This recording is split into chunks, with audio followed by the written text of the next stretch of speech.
beliq tutuş mahoratidan ikki millatga nazar. Uyg'urlardagi beliq tutush falsafasi va uning milliy psixikimizga bo'lgan ta'siri. Men ismini bilsam, bo'g'ular daryoga toshqin kelganda suvga qo'shilib, shal etizlarga eqib kelgan 10 yoshlik boladek cho'nglikdagi beliqlarni sipoyilik bilan tirik tutatdi.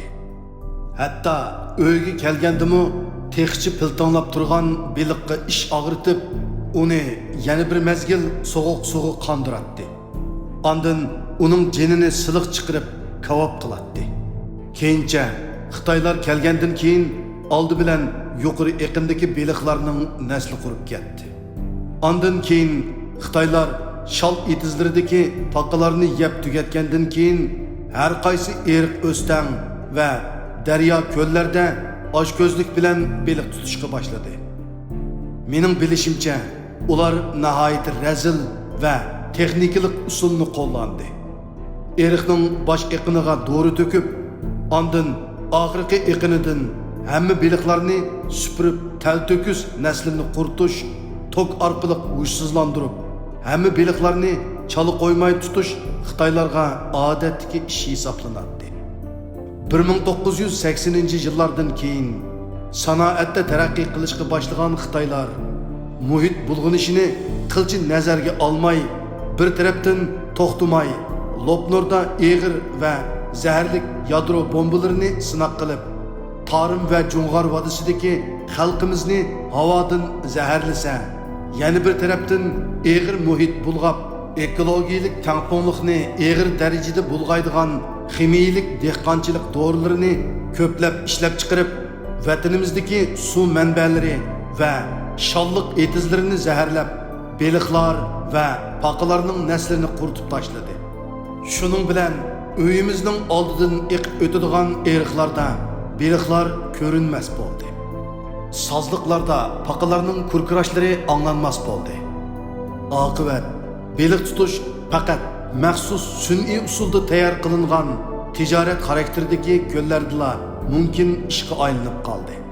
Necha ming yildan beri yovg'i qarshi nayzining uchini texmo avrishim va abchil shaklga keltirib, sayg'oq nomini bergan ulug' ajdodlarimiz o'zlari yashagan hamma joyda o'g'i chiqqanda yoki ko'lga chiqqanda faqatla ehtiyojiga loyiq jonliqlarni va beliqlarni ovlab hayot kechirgan. O ovlash saymonlari ham nihoyat sipta va abchil yasalgan bo'lib, ov qilingan hayvonlarning jinini imkon qadar qiynamaslik shart qilinib kelgan edi. Shunga bizga azaldan insof, diyonat, mehr, muhabbat va shukr qanoat hukmron bo'lib keldi. Keyingi chog'larda biz Xitoyning xarakter jihatdagi ta'sirini qancha chetga qoqqanimiz bilanmi, yanala Xitoyning zaharlashiga uchrab keldik. Uning ta'siri chet elda yashayotgan ba'zi Uyg'urlar orasida hali ham davom qilmoqda. Xitoylardagi beliq tutish falsafasi va uning Xitoylarga ko'rsatgan aktiv ta'siri.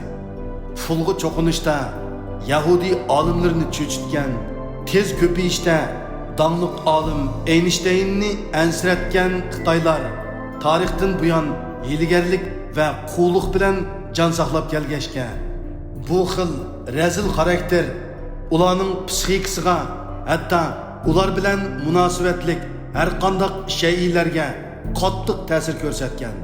Hatto ma'lum Xitoy olimi hiylagarlik, yuzi qilinliq va nayrangvozlik Xitoylarning tarixdan buyon g'alaba qilishining asosi bo'lib keldi deb xulosa chiqargan. Beliq tutadigan qarmoqda dal Xitoylarning hiylagarlik mahorati to'liq ifodasini topgan.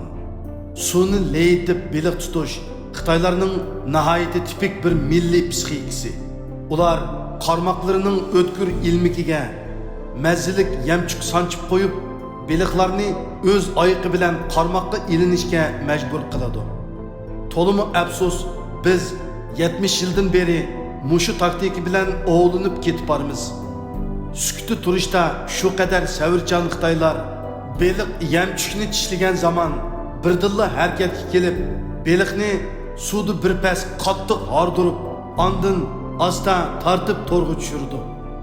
Texnika va sanoatda taraqqiy qilgan sari qarmoq bilan bir soatda bir tal beliq tutishga qanoat qilmas holga kelgan Xitoylar dehqonchilik do'rlari va to'qliq uskunalar orqali beliqlarni biroqli tutib naslini quritishga boshladi. Xalqimizni yillardan beri qarmoq bilan ovlab kelgan bo'lsa, mana endi 4 yildan beri to'qliq uskunalar orqali hushsizlantirib yoki ximiyalik dori orqali biroqli qarg'a kelmas qilib millat sifatida naslimizni quritishga harakat qilyotdi. Ular 70 yildan beri tabiatdagi jonliqlar va tabiiy muhitga buzg'unchilik qilishga boshlagan kundan boshlabla bizning oqibatimizga ishorat qilib mangan edi. Ammo biz bir avlod yangilansila ota-onamizning kashmishini unutmandik.